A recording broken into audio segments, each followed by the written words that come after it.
Listen up, you blundering fools.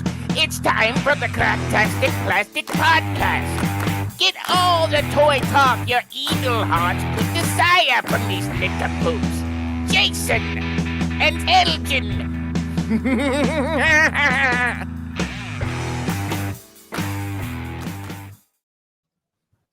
Yo, toys, and welcome to the Cracktastic Plastic Podcast, where friends get together to talk about one of our shared loves, beef jerky, and toy collecting. Oh, yeah. That's right. That's right. We're here to celebrate how these little colorful pieces of plastic can transform you into a little kid again. If this is your first time listening to us or watching us live on YouTube every Monday night, 8 p.m. Eastern, 7 p.m. Central, first of all, thank you so much for tuning in. We really appreciate you giving us a little bit of your time. But you're going to learn soon enough.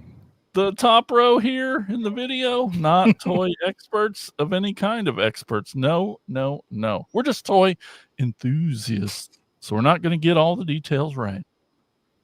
That's right. And before we jump into today's episode, we've got something exciting to tell you about.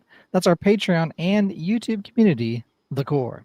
When you enlist in The Core, that's the Cracktastic organization of retro plastic specialists, you unlock a treasure trove of exclusive perks made just for hardcore collectors like you.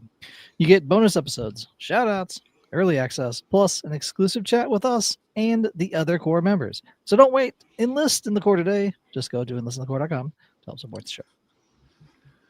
Up, and away! In this episode, we're stepping away from the toy shelves and heading to the big screen to review the brand new Superman movie. Is it a triumphant return to form for the Man of Steel, or just another cape in the crowd? We'll break down the action, the casting, the callbacks, and whether or not Supes finally gets the respect he deserves. And to help us bring the geek in full force, we're reuniting with two of our favorite super nerds. We got Turnip, Simmons, and Insane Mike Saunders. They joined us before, and now they're back to truth and justice the heck out of this episode. Let's meet or re-meet our special guests. Turnip, Insane Mike, welcome back. Hey, thanks for having us back. Yay! It's awesome to be back on the show. Welcome to this very special 3-hour episode. Oh my gosh. Buckle in. Yep. Get your snacks ready. It's going to be a doozy. But later in the show, Eldon's going to take us on a tour of a toy store, and that's going to be super fun. And you can follow us on all the social media platforms, including Patreon. And those links can be found at our website, cracktasticplastic.com. I'm not even I'm just trying to get through the stuff. See, now I'm going off script already. I'm making it too long. It's going to be too long of an episode. So while you're surfing the interwebs, be sure to stop by our sponsor, toyhacks.com, for all your repro label needs. They also have an armory where you can get some toy accurate 3D printed weaponry and tons of amazing sticker sets for your toys. We also have a monthly contest that Elgin's going to tell you all about. That's right. Every month we post something to our social media pages, a picture of some kind, and we want you guys to comment so that we can pick the best comment there and give you a $5 coupon to Toy Hacks. But you have to comment so that we can pick you to win. Check it out daily to see if we posted anything that you can comment on in a contest form. So check it out. Guys, I can't tell you how excited I am. I mean, like, Turnip, he knows the number. So 25 years ago, for 25 years, I've been listening to Turnip and Mike go back and forth about comic books, just trying to out nerd each other for just hours on end. We'll be just hanging out and I'll be like, where did Turnip and Mike go? And they're over in the corner just yelling at each other, just trying to out stab. I don't know what they're doing, but I'm so excited because, like I've always said, Turnip has always been the biggest Superman fan I've ever known. I mean, from the beginning, I'm like, it's because it's maybe it's uncommon. I don't know, because Supes is easy, but like you've always defended him, you've always loved him, and that's why I'm so happy you're here. And then Mike is just a comic book nerd he's king nerd over there. So anyway, I'm just really excited. I just want to say how excited I was before we move on. All right. Oh my goodness. It's that time again. It's our favorite segment.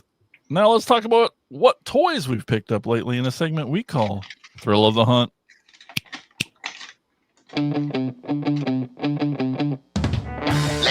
you fools! If anyone knows more about searching for the most unique items in the world, it's me, Cobra Commander!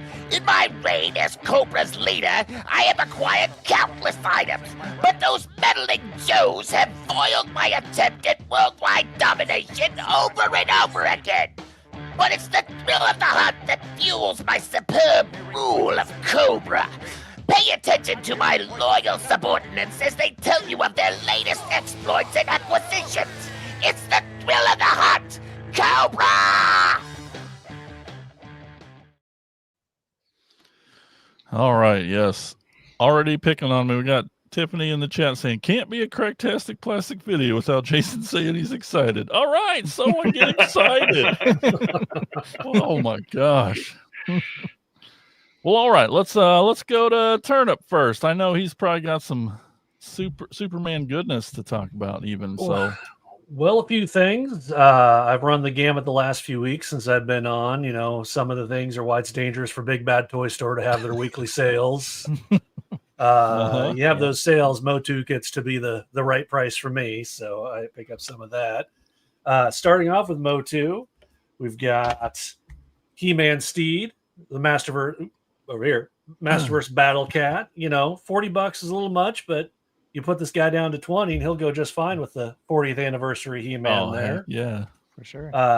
Of course, you know, had the original as a kid, so it's a whole lot of fun having a much more, you know, posable version that I can actually move around and make look cool. But, you know, very, very solid little pickup for $20. Again, might be a little much for 40, but I think 20 is a real sweet spot for me. Speaking of Motu, can't have He-Man without Skeletor and his bone throne. I don't remember what the name of it is, but it's a bone throne. But it was awesome looking, and again, similarly, like 30% off on Big Bad. And I had could never find the 40th anniversary specific Skeletor to go with the He-Man. Figured this was close enough. Really neat throne to go with it.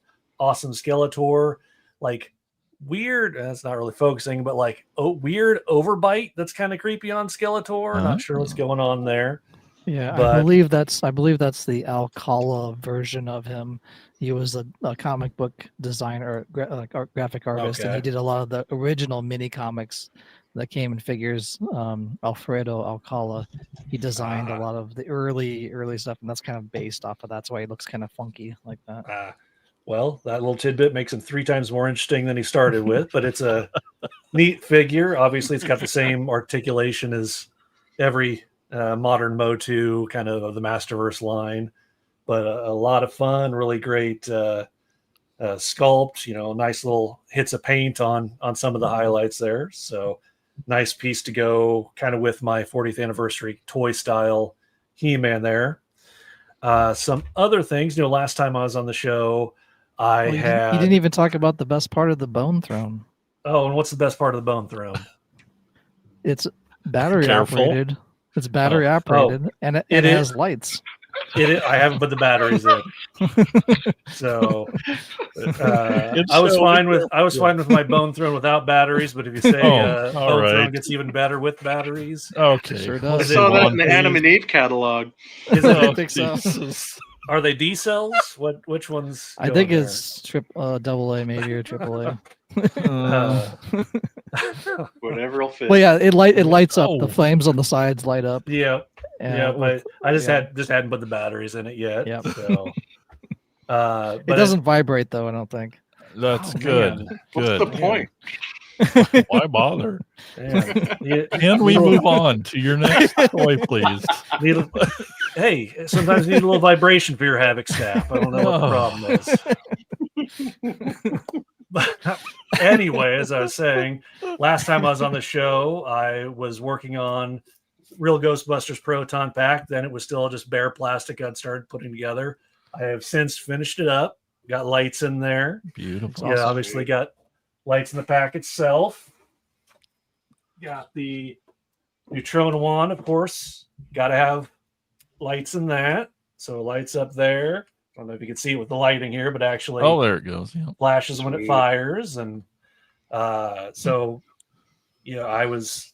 When you get into Ghostbusters, you kind of get into it a couple different ways. Either you were a kid in the 80s and it's the real Ghostbusters that got you, or the movie. I was one of the weird ones. One of my babysitters had the original movie on VHS, so that was my entry point. But real Ghostbusters was obviously still a huge part of my childhood. And so, I've built, this will be my 4th proton pack I've built. And so it's like I built 3 others from the movies. I got to build the original real Ghostbusters one. And so got the lights going on there and no sounds because I don't care. The blinkies are what's important there. So I'm just happy you can finally catch the cartoon ghosts. Yeah, exactly. And I tell you, it is surprisingly hard to find yellow wire loom. So Okay. that took a while to get a hold of. I've always heard that. Yep. That's the old adage: yellow wire loom at night. That old chestnut. You remember that one, Mike, right? But Yeah. He was there when they invented yellow, so it's Right. cool. Yep. But I didn't have wire when I was little. Right. But so to kind of go with that, Just not stretched out days, not days after I'd finished the proton pack, here in the Des Moines Metro, we have JCD and Hobby. It's got 3 locations, big nerd store, vintage toys, all like. I walk in one day, and what should I find but in box OG proton pack that I had when I was a kid that I busted thousands of ghosts in That's box cool. for a price that very rarely do I see a price I can't walk away from, and that was it. And I mean, it doesn't have the instructions, and the stickers are a little worse for wear, but it's got the proton pack, the hose. It's still got the yellow pool noodle you shove in the end of it. So it's about as complete as you'd hope for, 40 years later. That's awesome. Picking it up. So I had to walk away with that. And then kind of going with the theme of today's show, I'm sure we'll get to here in a little bit, but I talked last time, I'm loving the McFarlane figures. And of course they did the Superman movie. So I haven't got the whole range of them. I limit what I do get, but had to get Superman, Crypto, and Gary, of course, had to get Gary. So he was a hard one to find. But again, these McFarlane figures for $25, like you compare them up to Marvel Legends, and it's not even close. It's crazy how high quality the McFarlane figures are, and it's depressing that they're losing the license after this year. They're done with DC. Luckily, in the last few weeks, I didn't pull them out, but I managed to pick up all the Reign of Superman figures to go in with that. A lot of Silver Age, Superman. Picked up. I think I'm missing the Clooney Batman, but otherwise have all the live action Batman. So it's just been a great line that I guess I'm kind of glad is ending, just so I don't have to buy anymore and just have a nice collection of what I want. But it is disappointing that they're just such a great high quality DC figures that, of course, is probably going back to Mattel, Playmates, whoever, and we're just going to go back to the same old 6-inch scale. I think Mattel is going to put some out. I think I heard. Okay. Yeah. So people, it's unfortunate, but they were good. It was good while it lasted. So, I mean, I've got a ton of Transformers I've picked up lately, but really the highlight of my collecting lately has been Studio Series 86 Megatron. Just had somebody ask in the chat. Ethan Rachumi says, "Do you have Transformers Series 86 Megatron?" Just got it in the mail over the weekend. This guy is absolutely fantastic. Crazy engineering. Looks damn good next to Commander Class Optimus Prime. He's not as weighty as a Commander Class, since he was just at the leader price point. Doesn't come as quite the accessory count, but engineering is fantastic. Like his alt mode hidden in those thighs. So, and they just unfolded. It kind of reminds me of the Transformers Prime Viacon that got released, where pretty much most of the alt mode was in the thighs. So this is kind of a similar situation, but looks fantastic. The fusion cannon just beats the heck out of the Siege Kingdom mold, even though I like that one. Mm-hmm. But it has just been super fun to play with. I have carried this thing around the house with me for the last few days just so I can fiddle with it and play with it while I'm watching TV or something. So, but you should get yourself one, Jason. I don't know why I haven't picked one up yet. You should really get on that. It's pre-ordered. It's not here yet. So, but well, anyways, that's the highlights of what I've gotten lately. So, all right, let's move over to Elgin. I got a few things. Try to keep it short here. Been opening up some WWE Superstars. I think this is Series 13. There was 3 in this wave. I think I have 2 of them. Of course, the other one that is missing is Jake the Snake Roberts. So of course that one's highly sought after. But I did get this Eddie Guerrero. Of course, I didn't realize it when I was opening it. It was that he's missing his soft goods in package. He was missing it. And it wasn't like somebody like opened it, repacked it. It was brand new, just a factory error that they forgot to give him his shirt. I mean, he already has his other clothes on too, but his like soft goods shirt. It's a bummer. Yeah, now that they've gone up in price like that. But yeah, exactly. Well, fortunately, I picked up I think I picked up 6 of them all at once, and they like 4, like maybe 3 or 4 of them scanned at a lower price. So I scanned all of them, and I called someone over and I was like, I think these other at the wrong price because it's scanned at this lower price. I'm like, oh, okay. Switched So them all. I got them all to the lower price. Oh my gosh. they don't care. So I was like, I don't know. It's scanned weird. It's supposed to be this price, so you can see it right there, right? Like, oh yeah, okay. So I got them all for like, the lower, like 19 something. It was like way lower than what they're supposed to be, like 21 something. Like, all right, that's all right. Walmart can afford it, I think. But it is a pretty good head sculpt of a young Eddie Guerrero with this giant mullet. This is kind of like WCW era Eddie. Yeah. Now, does that Eddie also have a a China figure to ride like Battle Cat around the ring? Does he? I have my other. So the WWE Eternia line, they put out a. What's that in here? In my box of stuff. They made there she is.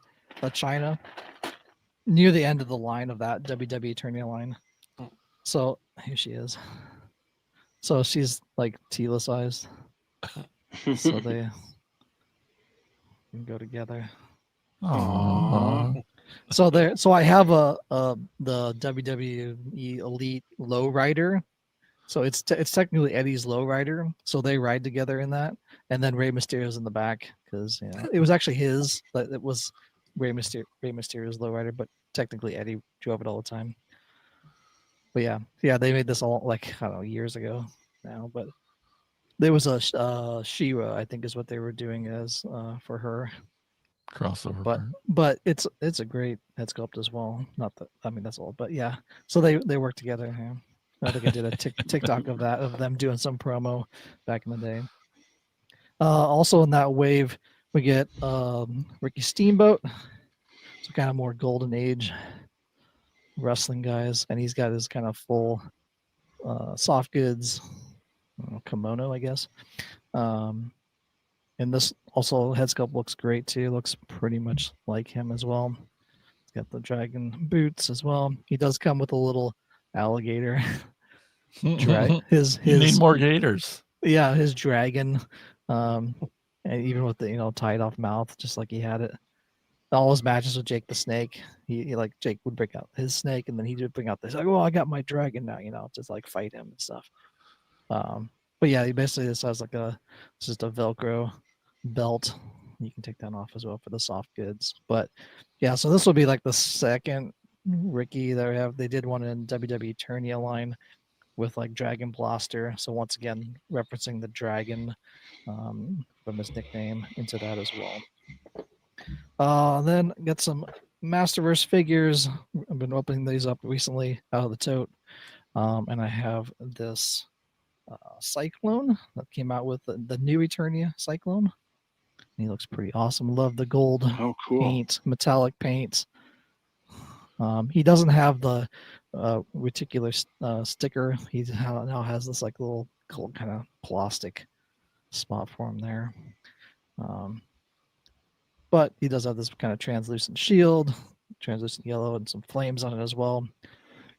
Not as cool as the Origins Cyclone that has an action feature way back there, but still pretty cool. And this mask does come off.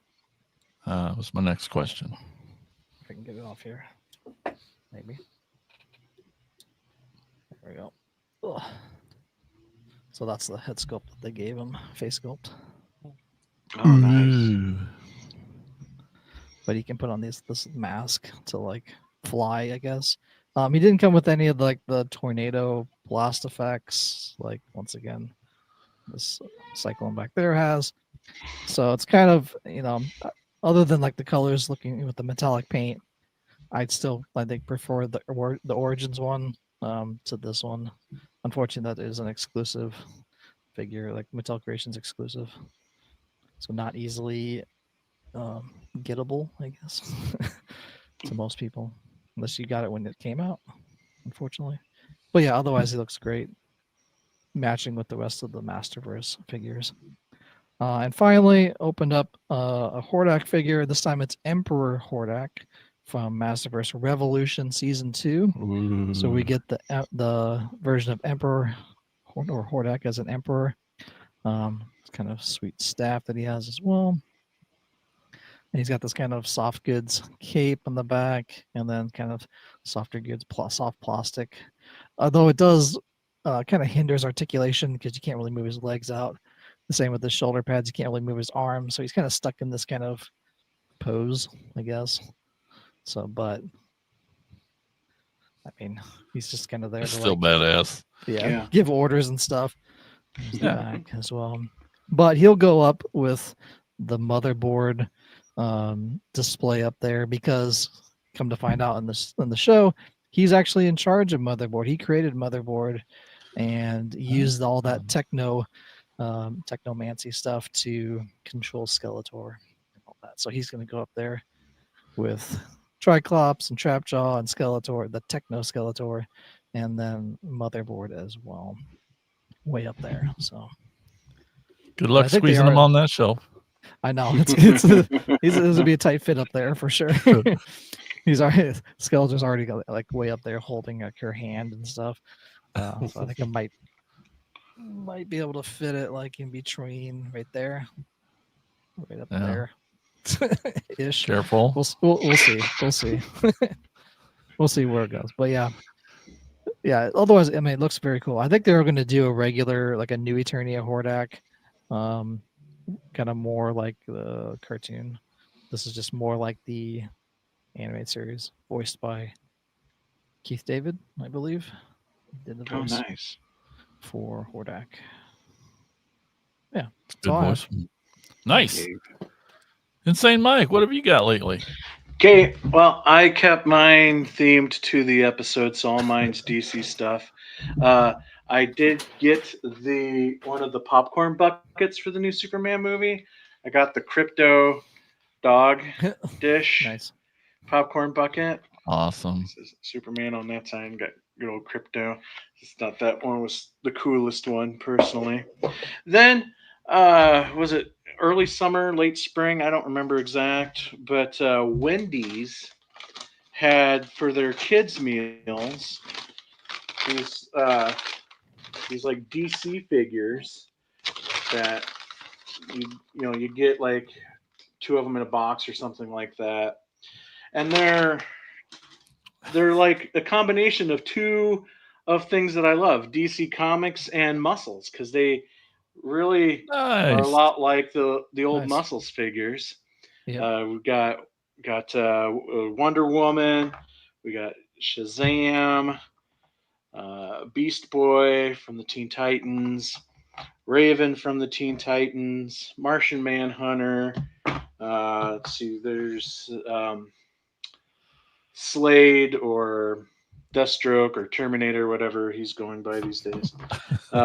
Mary Marvel, Black Adam, Zatanna. Let's see. John Stewart, Green Lantern.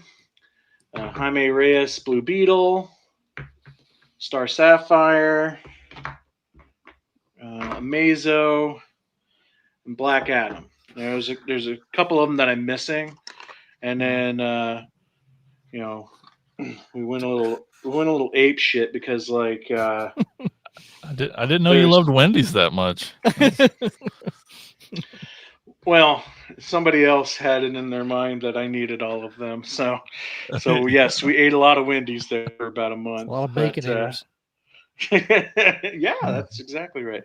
Because there's like 3 different colors. So of course, trying to get all the colors of each figure and still get each figure. Stupid. Anyway, Wait, so you went color complete? We tried to. We didn't get there. We ended up only missing Robin, I think. No, Robin and Harley. No, wait. We didn't get any from the Batman set. So they came in waves of sets. There was a Batman set, which was Robin, Batman and Harlequin.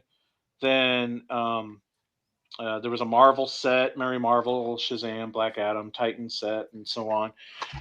And so we didn't end up getting any from the Batman set. They also came with these cool little cards, these little envelope thingies that talks about them a little bit and stuff. So yeah.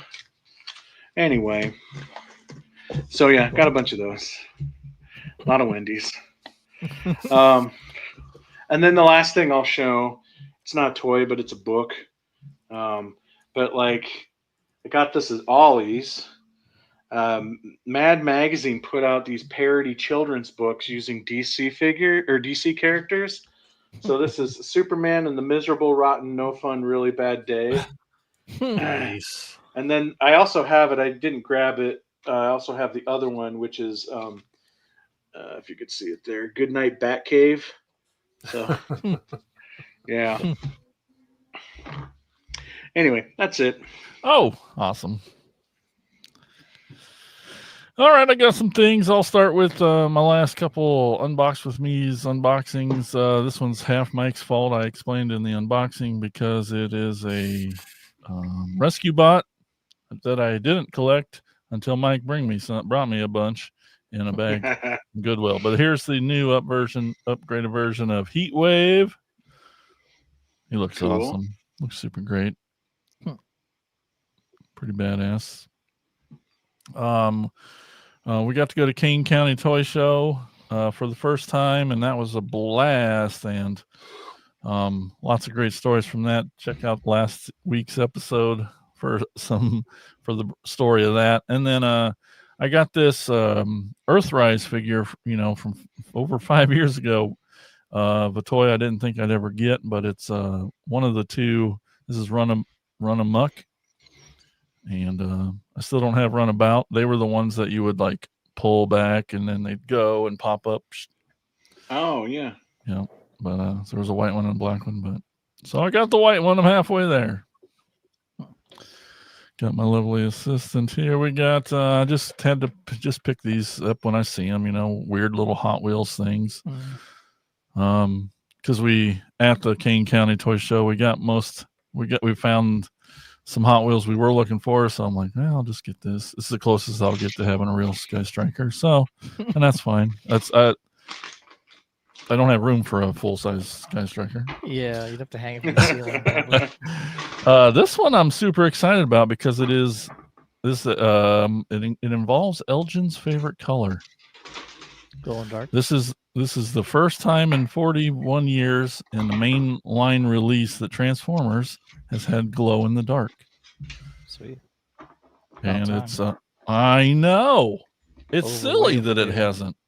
This is a Transformers Earth Spark. It's Cyber Glow Megatron. So I'll show you on the back what glows. His weapon glows in the dark, and he's got a couple spots on his shoulder pads you'll see here. But yeah, his little mace weapon glows in the dark. And then up there on his shoulders, or when he's in vehicle mode right down there. But freaking awesome. I was like, it's it was a yoink moment. We were at a Target, and I was just like, I got to get this one. She's like, what happened? Pretty excited. Loyal Subjects is back in town. They're doing a lot of big stuff lately, and from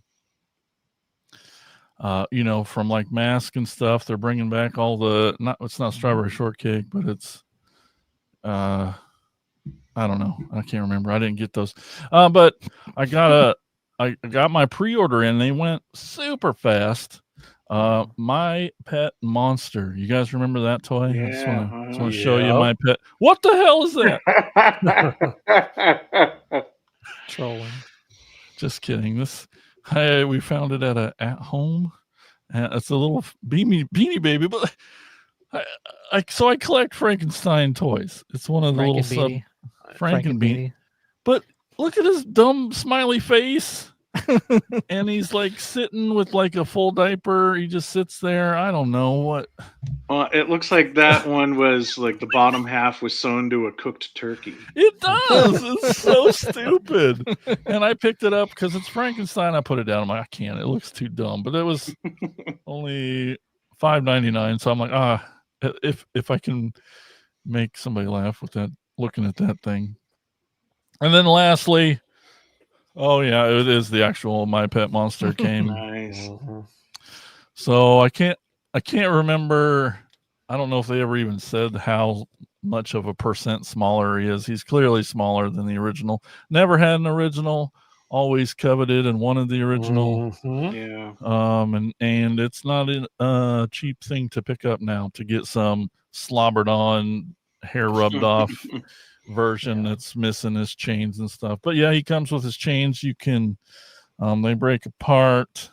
It's got a neat little clip on. I can't, like they do, a little clip with a little piece in it that like backwards. Yep. And the box is great. And so I'll probably just leave him in the box because it looks so dang cool. Yeah. And Tiffany wants to snuggle with him. I understand, but his old ugly mug. Oh, yeah.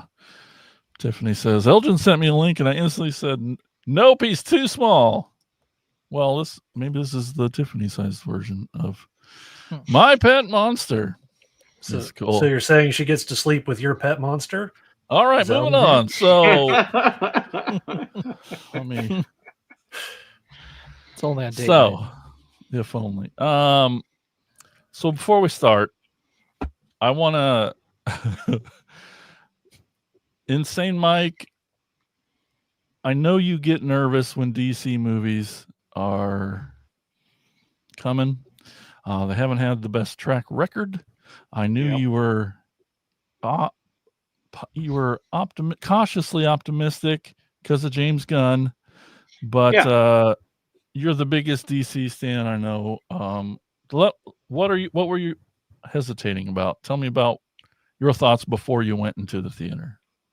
My two biggest fears was, one, if this fails, then it's just done. If James Gunn can't save DC, then it's hopeless. And I know they have so much writing on the success of this film for the future of the films coming forth. But so I was nervous about that. I was also nervous anytime you see a trailer or when the toys come out. The toys, for some reason, always come out before and spoils everything, right? Yeah. And to see so many characters involved is also always a little nervous, always a little hesitant on that, even though James Gunn's also had a really good track record of being able to juggle multiple characters in a film.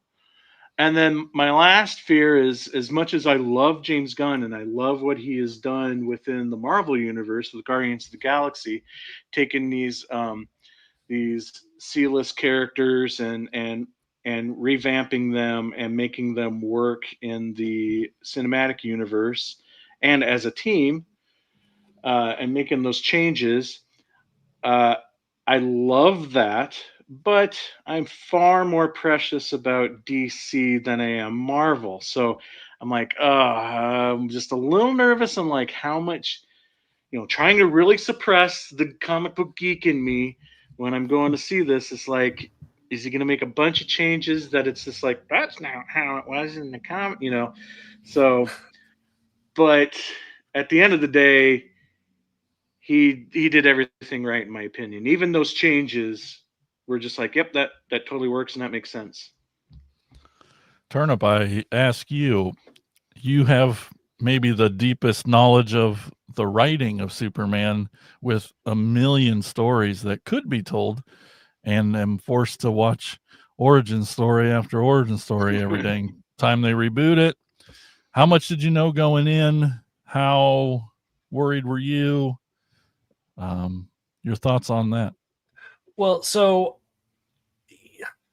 switching over to talk about Marvel and what it's done since Endgame, I haven't really liked any of the Marvel movies, most of the TV shows that have come out lately. So I think one of the big problems over there is that it used to be in the first three phases, the director was key. You get the director, you let their vision go, but then Marvel became a house style. It became everything felt the same, looked the same. One of the bright points there that almost didn't get Guardians 3 out there was James Gunn. He had a style, he had a delivery. With all three of his movies, he had something to say and treated it as more than just, hey, these people are going to punch each other for 90 minutes or 2 hours. And so when they put him in charge of the DC cinematic universe, or whatever they're calling it now after the DCU failed, it gave me a lot of confidence that they at least got someone who would have an idea to make this movie more than just a summer blockbuster to sell toys. I tried very hard to avoid spoilers on anything ahead of time. I didn't read any of the leaks. I didn't look at any of the costume pictures that came out ahead of time. I figured I'll see what's in the trailer and then I'll see the movie because it's Superman. I already know that I'm going to see it. And so I had a lot of confidence. Now, you mentioned, I know all the stories. Well, for me, I don't know every story. To me, Superman's more of a feeling. Is the feeling of Superman right? The feeling I remember when I was a kid, the feeling of Christopher Reeve and the 70s movies, not so much Superman 3 or 4, but, is that Superman right? And regardless of what you can think about the quality movie, and I happen to think it was very good, the feeling was there. This was Superman. So I was exceptionally happy with how it turned out. That is awesome. Elgin, to be fair, do you have history with Superman? What were you like going in? I don't. It's probably not high on my list of like movies to watch, like a Superman movie. But I wanted to go see it just because I'm a fan of comic book characters and stuff in general, and yeah, I was very impressed with how it was produced. And once again, it was James Gunn I was like, well, I kind of know his track record of what he's done, even doing Suicide Squad and making that something a little better than the previous one, and just with Guardians of the Galaxy and everything, it's like, okay, I know, okay, I got a good feeling. It'll be something I'll enjoy, and I did enjoy it a lot. It was a very good movie, and it was tearing up at parts too, and just it was, I wasn't expecting that, and it was just a very good movie in general, and I'm looking forward to more of that going, continuing on that story and telling more of that in that style and that. I don't know, just the storytelling of that is going to be. I'm looking forward to that, hopefully in the future. And but for me, I am a fan of Superman 4, by the way. yes. That was because I'm You and Nuclear Man go sit on the bone throne. That's all I gotta say. Exactly. It's to me because that movie when it came out like in '87. I was 6 years old, so that's like Your Superman. and that was like my really entry point probably to that, and it was just so crazy and like a B movie, and I already was at that age still loving like B movies because that's all my parents would watch all the time. And it's like that Canon. that yeah, and I love canon films, Master of the Universe. Master Universe. And Yep. it's like it almost was like a Masters of the Universe movie, a second one, but in Superman form. It was because it's just so wild and crazy. And as a kid, you don't care about anything. Like you don't have all these, things of like, oh, it should be this way, or it should be that way. Is it fun and like crazy? Sure. It's like that's why I enjoy it. And I look from a nostalgia point of view, I watch clips of that all the time on YouTube, just like I'm like, oh, this is so fun and like crazy and ridiculous and maybe that's what parts it should be too. Can't all See, be Superman serious. 4 was the first Superman movie I went to the theater to see when I was a kid. Begged my parents to go there because I loved 1 and 2. I think I might have skipped 3. I don't really remember much about it from the time, but you can't imagine the disappointed little turnip walking out of that theater. Hanging A his little head. turnip. Yeah. It just, man, that was, yeah. Well, Anyway.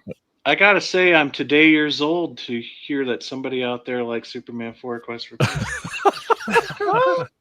I like the third one too. I like that robot when the woman turns into that robot. That freaked me out. That was as a freaky, kid. man. I saw that in the theater. That was probably my first Superman movie in the theater. Yeah, and I mean, and him fighting his like alter ego of himself is like, I still watch that. That seems cool. It's like yeah. that scene, like that whole fight scene is great. It's just like it's completely different than like anything you see in the first 2 movies. It's like, oh yeah, it's like this evil, bizarro Superman almost. That's great. Right, and then Richard Pryor stumbles through it throughout the runtime. But Superman 2025, for me, I'm the easiest sell ever because I've seen every single Marvel movie. I love them all. I've seen every DC movie. I love them all, even those Fantastic Four. I like them all. So I'm like, as soon as I saw it, I was like, hell yes, it looked so good. I was more worried about Mike and Turnip liking it than I was about me liking it. So. Anyway, to talk about Superman, the new movie, what do you guys want to talk about? What were your favorite parts? What stands out? Well, I mentioned earlier. I got one thing. Oh, go ahead, Turnip. Oh, no, I was going to say, I mentioned earlier about the feeling of Superman. I think the one scene that really nails the feeling for me and really encapsulates what worked about this movie is, and are we going spoiler or no spoiler? Let's go no spoiler for it being fairly still in theaters. Oh, okay. Well, there's a scene. So the trailer showed that Crypto's in the movie. We all know Crypto's in the movie. And there's a point in the movie where Superman has to go, stuff has happened. He has to go find Crypto. And, he's telling Lois he's going to leave. And it's like, well, but why? And he's like, because, he's a dog. He's out there. He's not even a very good dog. But he's out there alone and he's probably scared and I have to go help him. Like that right there. One of my favorite parts, absolutely, 100%. So, him just because I have to. Yep, because it's the right thing to do. Yep, absolutely. Yeah, it seemed like that's like the first time that he's ever really said, he's trying to do good for just to be good. And it doesn't seem like, from trying to remember the past movies, it's never really spoken. It's just kind of assumed that he's doing that. And this is like, he's actually, when he's having the interview with Lois and stuff, he's like, I'm because it needed to be done, because they were bad. I'm good. It's just that the tension of that, him trying to figure out, am I actually doing good by helping or am I not doing, and that struggle was great to see as well. Absolutely. I was going to say, after watching the movie, I've had several moments where I'll just be walking down the street or whatever, and I just have this like epiphany, and I'm like, oh my God. So we talked about at the top of the show about how not wanting to see another origin story, and they skipped over all of that, which is great. Oh, well. Throws us right into it. But I also remember thinking a long time ago, it's just like, not another Lex Luthor villain storyline, please. And then it didn't even occur to me until the other day. I was like, oh wait, that was another Lex Luthor as the villain storyline, and it was still awesome. So Yeah, do you guys like Lex? Oh, Nicholas Holt as Lex Luthor, perfect, best 100%. Lex Luthor ever. Yeah. Best, absolutely amazing. What'd you like Did a about great him? job. Well, I mean, so one of the things I think James Gunn did so well in this movie is this isn't some encapsulated version of Superman from the past, like holding up like this is what we know Superman. It's a Superman in today. It's a Superman it's not like grim and gritty today, but it's in today's world. And Lex Luthor, Nicholas Holt as Lex Luthor. I mean, that's your Zuckerberg, that's your Elon Musk, that's your Bezos, Jeff modern Bezos. tech genius who thinks he knows what's best for the world, and he's going to give it to you whether you like it or not. And so I think by anchoring, the Lex's narcissism, by anchoring his pathos in that, it makes it. I mean, he's still evil. He's not a redeemable character necessarily, but he's understandable. Yeah. One thing that stands out to me is that, like, I feel like a lot of people are hesitant to watch another Superman movie because of the Superman stigma of he's the Boy Scout, he's too powerful, he's boring. Boring. He's boring because this movie he's so super powered. Starts with him getting his ass handed to him for most of the movie. The whole movie is him getting his ass handed to him. Yeah, and that was important, I think, because yes, I mean, not to get back to the Batman versus Superman, do you bleed bullshit, but it's important to see that he has a weakness. Someone can hurt him, and James Gunn set that right away. So that, you don't have to show him bleeding or being grim and gritty the entire movie. You've seen it there. You know it can happen. And so the entire movie is his response to it. Okay, that's happened. What now? Yeah. I do like Tiffany, how... Go ahead. I do like how using... I mean, we know the sun is giving him power, but like how they, use that to like fix him and heal him was great as well. Just like a different version of it, more of like it seems to make more sense. Maybe from a scientific standpoint, it seems to make more sense. Kind of maybe rooted in science as opposed to just it's just there. It's as soon as he lands on Earth, he's like he's powerful. Boom. It's like let's focus the sun and heal him quickly like that. I thought it was a great idea as well.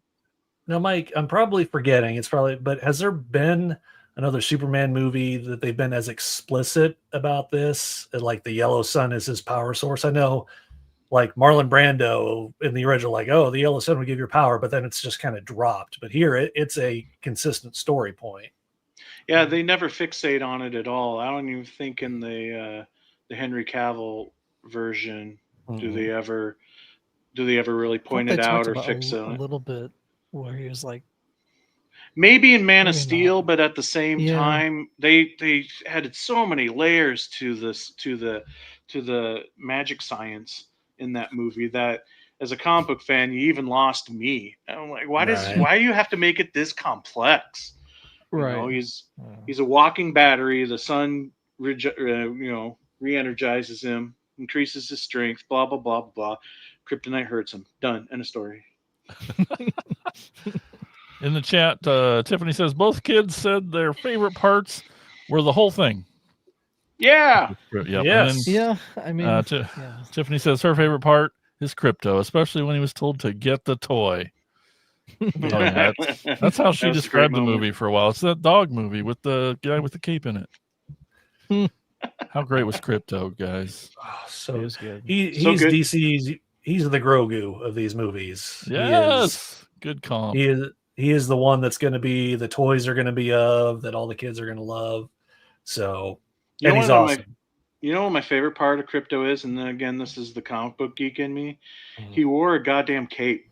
Yes. Like they could have easily been like, oh, that's just too dumb and silly and get rid of the cape. It is. No, he had a, but I don't care. I mean, a man that can fly is dumb and silly. You've already established exactly. that. You might as well go the whole way. And, I've seen commentary, and I definitely agree to 2 points. So one, this definitely felt like a sequel to a movie we never got, because it hits not even just origin story, it just hits the ground running. Like I was thinking of the Reeves the Batman movie, like that. It wasn't an origin story. It started while he was in process, but it still felt like the first movie of whatever series. Like this feels like a second movie to a first one we never got. Yeah. And then I've seen the commentary where this can be this way because we've had 20 years of Marvel movies setting up the language, the comic book language. Comic book fans, oh yeah, there's heroes here, there, and everywhere. We understand. We could follow along, but asking people to follow, regular person on the street 20 years ago, oh, this guy's from super soldier from World War II and he's going to fight aliens. Like you had to build that. That's a big ask of your standard movie going audience. But we're 20, 25 years past that now. People understand the language of comic book movies and they can follow along and just kind of keep up as they go today. Whereas, this is kind of feels like the first of the next 20 years of superhero movies. We've kind of gone through the dark period of Dark Knight grim and gritty, kind of the Marvel realistic. Desaturated, realistic. And now with this Fantastic Four that came out after that, which is also a very colorful, enjoyable movie. Feels like this is where the next 20 years of superhero movies is trying to go. I've been telling people, this is, I don't want to call it a comic book movie. It is a comic book. This is those flashy colors and crazy ideas that realistically make no sense put up on a big screen. And that's what I've been wanting said the past 20 years. You and Elgin separately described it in a very similar way. I liked how you said it too, Elgin. Yeah, basically this movie is a comic book. The Zack Snyder ones is a graphic novel. Graphic novels they're dark and gritty. They're not full of color, but you have a comic book, an OG comic book. It's bright. It jumps off the page. This is what this is. It's fun. It's, comics books are supposed to be fun. There is a place for graphic novels as well too. And I mean, that's what we've had. The Cavill stuff has been all of that, but that wouldn't have worked on this movie. Like having it that dark and rainy and all the time. Save Martha. I love how you said magic science, because this technology doesn't have to make sense. What? No. Any of it. But let's compare though. In Man of Steel, I swear they spend 10 minutes, Jor-El, explaining all the ins and outs of how the Kryptonian biology works, and it's like so much more convoluted than the comic books. And then in this movie, we have Lex Luthor can create pocket universes. Cool. Yeah. Because how? Duh. How? It doesn't freaking matter. It's a comic book. Come on. Now, Mike, am I alone that I am so glad they didn't call those things boom tubes and try to set up all of that? Like, no, just let it be its own thing. Yeah. I was so scared that's the direction they might have been going in. Yeah. Have we seen? Go ahead.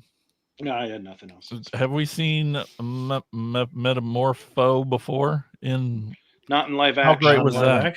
How great was that? On multiple levels, because one, Metamorpho is a very cool character that if you would have told me when I was a kid that someday you're going to see a live action movie with somebody playing Metamorpho, I would have said you were stupid and there's no way that could physically be done. And they did it, and they did it accurately. Like, that is one of the most bizarre concept, designs in all of superheroes, which is the stuff I love the most. I love it when they just go all out and it's just so colorful and silly and crazy looking. And then to cap it all off is, I can't remember that guy's name, but man, when I saw him in Barry, he stole that show for me that I'm like, I will watch anything with him in it. So having him as Metamorpho was like chef's kiss. And that line, and not spoil the scene, but like when he looks at Superman, he's like, "You are so weird," and he's the one saying, and he's just like a squid head at that point. Yeah, a head with nothing but tentacles. Yeah. I loved that moment too. And then there was like a hot minute there where he wasn't changing back; he just stayed as a head with tentacles. I did like the moment too, and again trying to avoid spoilers, but where he had to stop and kind of speak to himself the formula to create Mhm. what he needed to create next. I thought that was a really cool touch. Mhm. It's kind of something like the Firestorm character is always, I always thought was cool because it was a combo of a professor and some dumb teenager that had the power to change the molecular structure of things. And to me, that only worked is because you had the professor as part of that who knew those formulas that could tell him to change that. So to see Metamorpho have to kind of work through and figure out how to change into what he needed to change into at that moment, I thought was a really cool touch. Yeah. What do And you how guys think? great? Go ahead. Oh, I'm sorry. Oh, I say it just if we're just talking about other characters, how great was the Justice Gang? Loved them. Loved Guy them. Gardner, like, washed the taste of the Ryan Reynolds Green Lantern right out of your mouth. He's awesome. Yeah, God bless Nathan Fillion, man. Like exactly. they wanted him to change the hair, the studio did, and it was like, no, this is comic book accurate. We're keeping the stupid haircut. And just the whole attitude of that character, he Mhm. knew what Guy Gardner is about. And it's just great. Guy Gardner is such a great character because he's so unlike every other expectation you have for a superhero. Mhm. So and just to see him and he works best when he has to clash with other Mhm. superheroes with his personality. And I don't even and but my favorite character of maybe the whole film was Mr. Terrific. I thought he had a Yes. lot of cool stuff going on, and just his like suave coolness about everything I just thought was great, just really awesome. And I don't mind that they really didn't give a lot to Hot Girl. Like I don't even know if we even heard her name in the movie. Maybe once. I don't know. I just liked how she was just kind of there in the background, just as another soldier in this world of superheroes. And maybe we'll learn more about her later. But at the time, I didn't really need anything else. Well, and you mentioned Soldier. That's kind of an interesting point. There's one thing that stood out to me is like if you look at again going back to what's come before and how this might be a change in superhero movies, it felt like the MCU or the Zack Snyder films, those were superheroes as police officers or as soldiers fighting the bad guy. Whereas this Superman feels like he's a firefighter. He's there to save people Yeah, first and foremost. And if he has to stop something, if he has to fight something, he will. But he's there to save everybody, even down to the squirrels. So That's and good. They're police and he's fireman. That's good. yeah, and so you and that mentioned like the Justice Gang, how they kind of clashed with him throughout the film. Just I mean, not physically clash; they're not enemies, but just styles yeah, clash. Sure. yeah, yeah. When they're just going headstrong fighting that kaiju, and just Superman's just getting so frustrated with them, and he's having to clean up their messes the whole time. But that's what makes this Superman great, and what I think is like truly the heart of the character. We've talked about before how he is, always trying to do the right thing, trying to save everybody, and that's just his moral compass from his Kansas upbringing more than Mhm. anything else. And what's great is like you could see these things that are happening to him in this movie, getting his ass handed to him, having the world turned against him, um, all these different things that are happening to him, and him just not cracking his moral compass, not going Mhm. all Henry Cavill on him. He's still trying to do the best. Maybe he is getting a little upset, but at the same time, he's still not going to swear, which I thought was What the cute. hey, dude? and and so but the thing is I feel like there's also another underlying theme in this besides the kryptonite thing, which I think is also interesting, by the way, that they talk about how kryptonite has been eliminated on Earth at this Mhm. point. So that's interesting. So what else you going to do? Well, Superman, I feel like his greatest weakness is the fact that he cares too much. And I think it's like a throwaway line, not really a throwaway line, but a line that General Zod says in Superman 2 about how his weakness is these people. He's so much more concerned about saving them than ruling them. And they don't come out and say it in this movie, but it's obviously made abundantly clear. It's one of the great examples of show don't tell that somebody could exploit this and truly hurt Superman in that fashion. Yeah. He was Yeah, I trying. mean, it's using the technology like social media of today to Basically, you know, Uh, smear a smear campaign against Superman. You know, to use Mike, technology against him. Mike, was it just me at the end, or are you seeing Beepo the super monkey? Yeah, I can't be the only that'd one be that thought awesome. that. That would be awesome. What do you guys think of Lois and her relationship with Superman? Loved it. Thought it was great. Again, much like we're not doing an origin story, we're not bothering with this like love triangle, Clark, Superman, Lois thing. It just we're started into it, and again, immediately it's a point of friction. They don't quite mesh well together because it's still a new thing. So I think there's still it's played for actually really good both chemistry and friction between the two of them, and I think it has room to grow and places to go going forward. Mm-hmm. Yeah, I thought the relationship was great. I like how we just went straight into she already knows that Clark and Superman are the same person. We don't have to go through all that again, and because now we have like a whole other element to their relationship, the fact that she knows, that's probably one of the best scenes of all live action Superman and Lois moments, is that scene where she's interviewing him in her apartment. That is just such a great contrast between their two personalities, that they do care for each other, and she could easily just be like, no, it's all on the record, because she's a headstrong reporter and wants the truth out there, but at the same time she does love him, even though she is conflicted within herself about being in love with this guy. Right. Yeah, and she's I think a journalist at heart, and she wants, she wants the scoop, she wants the story, and she can have conflict too, not just Superman. Yeah. Well, and I like it shows that, she's in her way, like she's sharper than Clark is, or she's sharper than Superman, and she considers things that he doesn't stop to think about. She thinks of the bad in people that he doesn't see. So that's an interesting dynamic where you can have the yin and yang without being, again, like kind of grim and gritty or really shoving your face into it. It's a nice counterplay. Mm-hmm.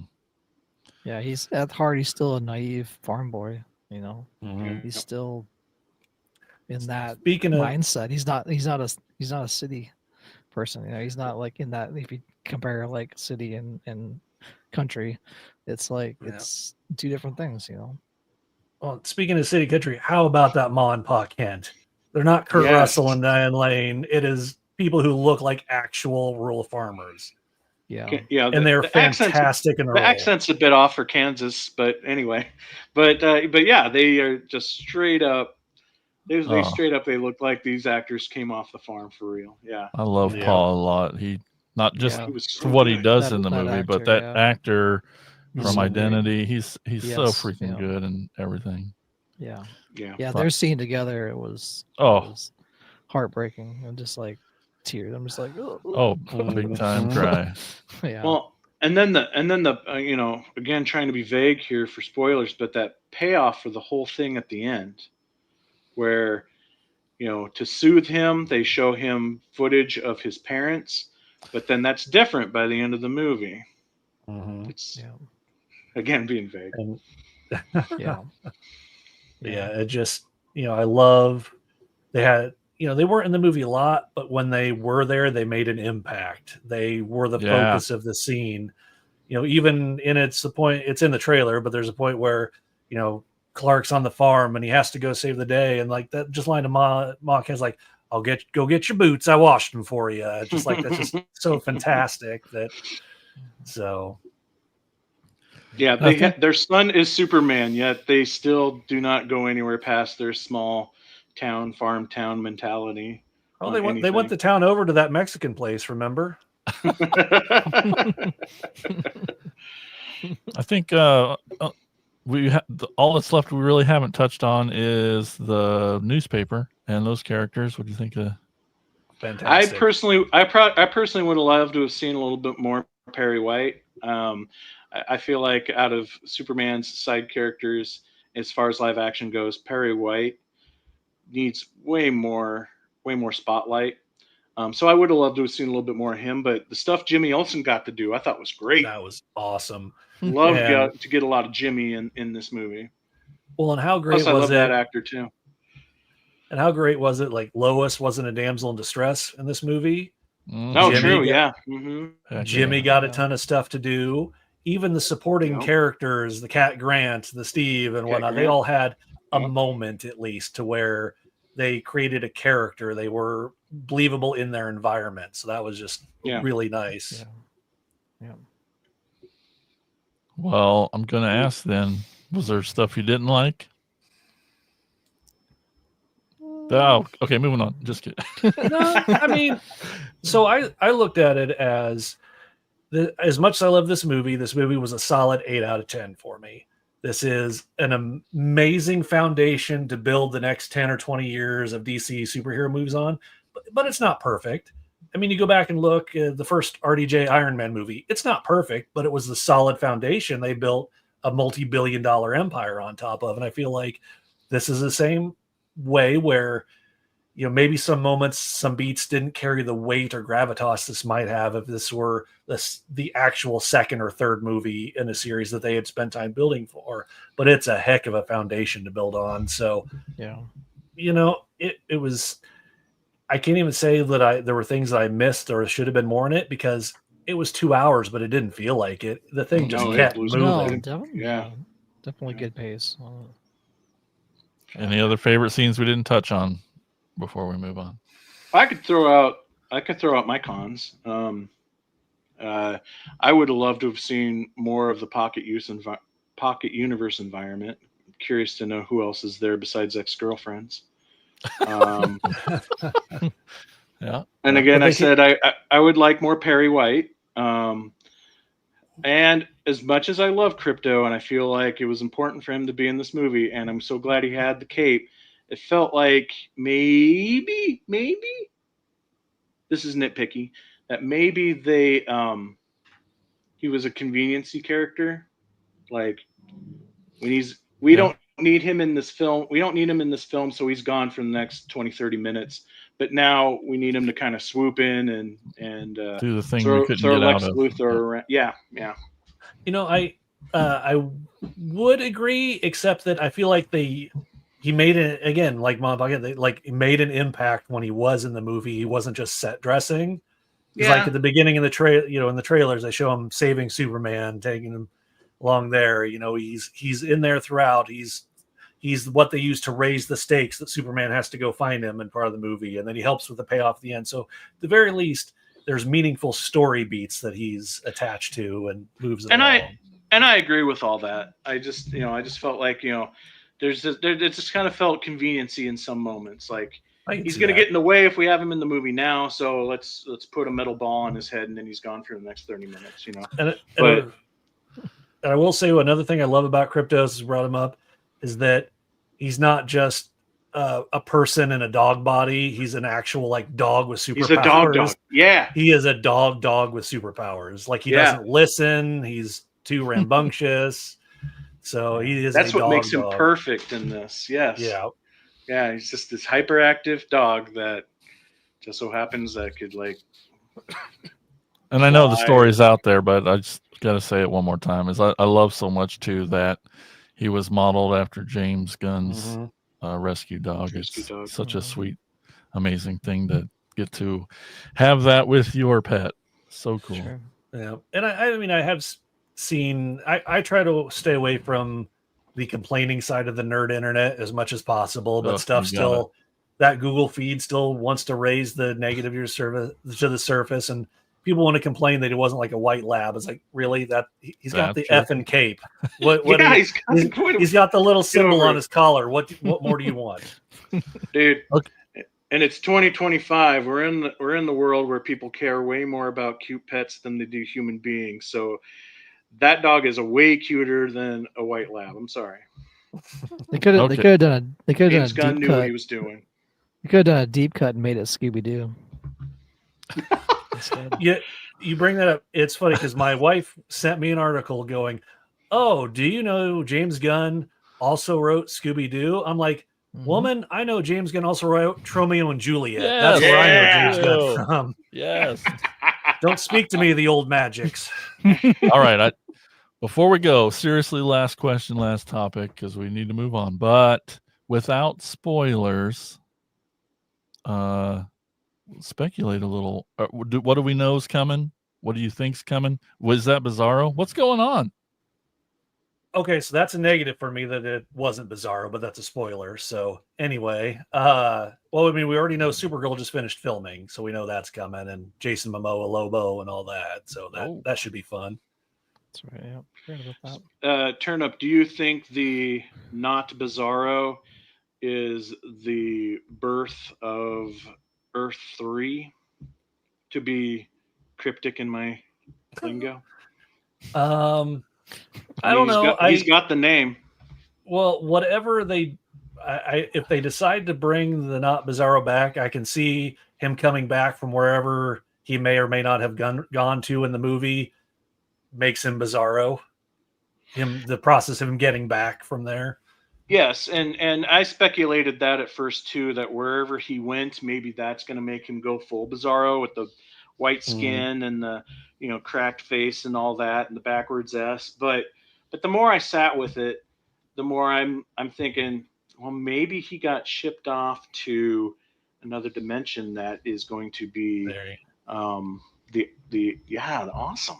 There you go. That is going to be the opposite of our Earth, and that is Earth 3. Now, part of me also kind of doesn't like that because I just would hate to think, but when it comes to parallel universes, I like that they have their own course of nature to them, and not that our Lex Luthor was basically responsible for starting the crime syndicate. Okay, so one last point about that. After Phase 4 of Marvel, please, for the love of God, no more multiverses.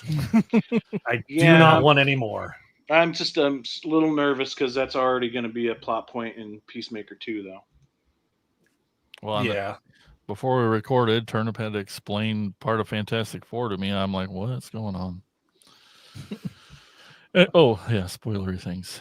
Any other? So Lobo, I didn't know that. Pretend I don't know anything. That's cool. Momoa's coming. That's exciting. Everybody loves Lobo. That's the part he was born to play. Yes, he should have been that first. For real. Yes. That's what he wanted to. He was like trying to push to that, and they're like, no. How do you guys reconcile you're in DC playing another character? Different universe. We move on. Okay. I'm fine with it. Not a problem. I feel like I'm smart enough to separate those movies from what's going on now. Even if there's going to be some actors that are playing the same characters from the previous universe, and then we're getting some actors that are playing different characters in the current universe. I don't care. It's fine. I did also want to say too, a couple things that I really liked out of the movie is I feel like James Gunn to me has always felt like such a smart ass kind of guy that even in his writings he's got little nods at the industry or the fans that he's just kind of poking and prodding at people. And two things for me that I pick up on is the fact that and I've heard internet complaints about the whole saving the squirrel thing, like that's just too over the top or whatever, but I love it because I feel like this is James Gunn being his satire against the Snyder universe, where Man of Steel was all about like, let's just completely demolish buildings, and there's been people bitching for years about the collateral damage of that fight, and now we have a Superman that's going so far to save a freaking squirrel. I feel like that is totally a purposeful James Gunn middle finger to what came before. The whole middle section of that movie was James Gunn making commentary on his own career and what he's had to deal with. So that's true too. But then my other favorite thing, now this to me was like a middle finger to the fans, in a fun way, is the very first promotional thing we see at all of the guy in the suit is him sitting in that chair, not even paying attention to the cataclysmic thing happening outside the window, which caused the world to go, oh my God, what's happening in this movie? What is happening outside that window? This is going to be so epic. And it is literally nothing in the movie. It is just Superman sitting there talking to Lois and saying, the Justice Gang has it. It's no big deal. It's an imp from another dimension. Amazing scene. Yeah. Yeah, that was great. And that just, sorry, I know we want to move on, but again, that just brings up another thing. Like, he does such a good job building a whole world. Like with the kaiju, he talks about like there are intergalactic zoos out there apparently that he knows about, and so it sets up this whole world for all these characters to exist in that they can go in whatever direction they want to. So that was just, again, felt like a sequel to a movie we never got, where maybe we set these things up, but it was a fun ride. Yeah, and you talk about James Gunn, giving the middle finger to people. Like, you have Guy Gardner literally doing middle fingers with his rings. It's like, So great. In a fight scene, it's like a more obvious. How good was Nathan Fillion? My God. Oh, I'm so glad he got so much screen time too. Usually he's just kind of thrown in there for like a scene in a James Gunn movie or doing a voice. But man, he had a pretty big part in this. And he's he's in the Lanterns TV show. That's already been announced. Awesome. Oh, that's so sweet. Good. All right, we're gonna take a quick little break. We're gonna do it. We're going to talk about the PFPN. What's that? The Prescribed Films Podcast Network. Have you heard of it, Mike? Spit take. What? Oh, I would too if I didn't have my computer in front of me. Damn it. But all right, this nice lady's going to tell you all about it.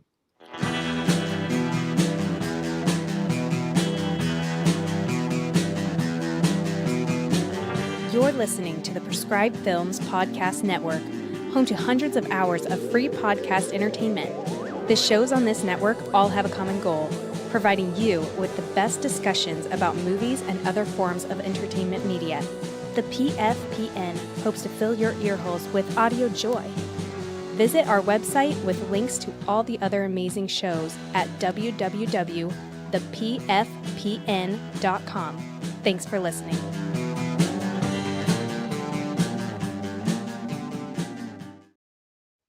Gary. All right, we're back. And now it's time for Elgin to take us on a store tour.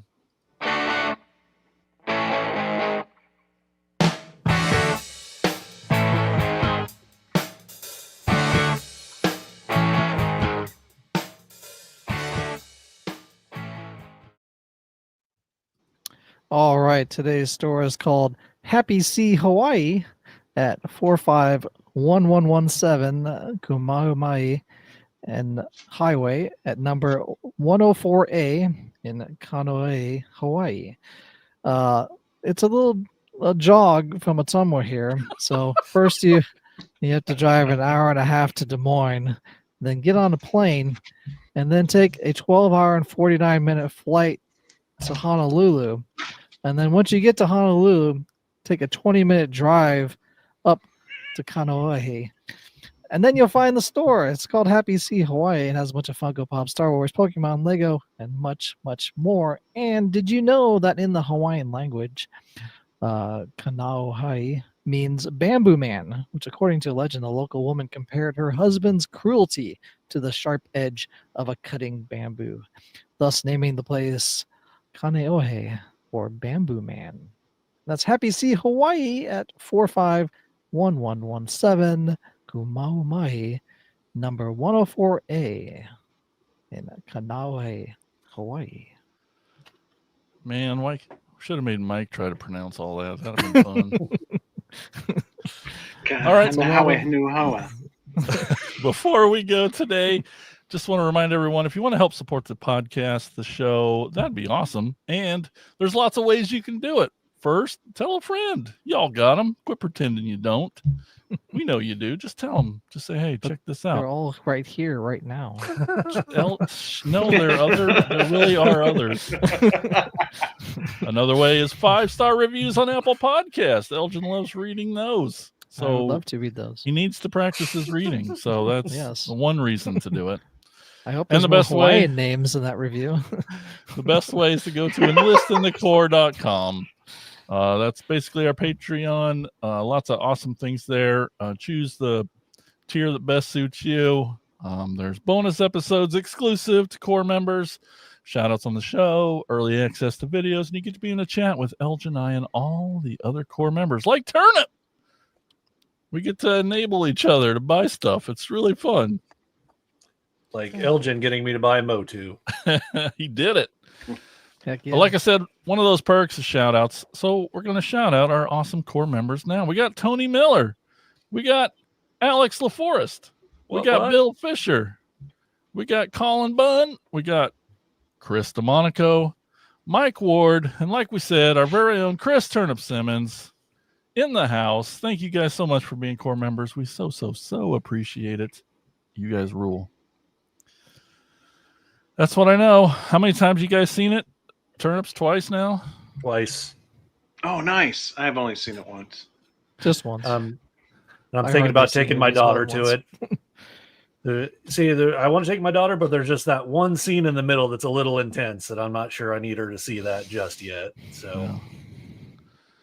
Yep. All right. Well, maybe we'll go buy some more tickets and go see it again. We all four recommended it. Yeah. Yes. And like Tiffany said, Elgin, Cracktastic Plastic on August 16th. That should be fun, Jason. huh? Okay. Yeah. Hey, if you're free on August 16th, come on down. It's a toy show here in Ottumwa 10 to 4. It's free. It's fun. And we'll see you there. I got to get out. Yes, that's a place. That's where it's happening. So we'll see you at the Bridgeview Center.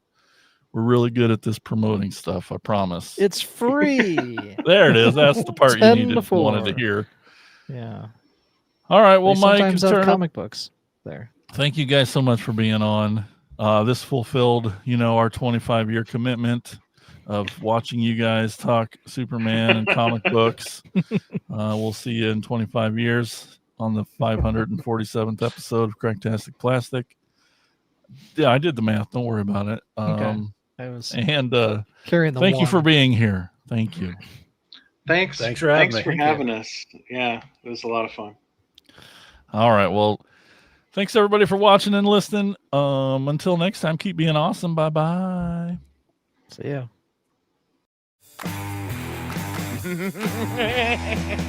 Thank you for listening to the Cracktastic Plastic Podcast. But not so fast, my foul fiends. Don't forget to follow these fools on Facebook, Instagram, and Twitter. And visit cracktasticplastic.com. I'll be back.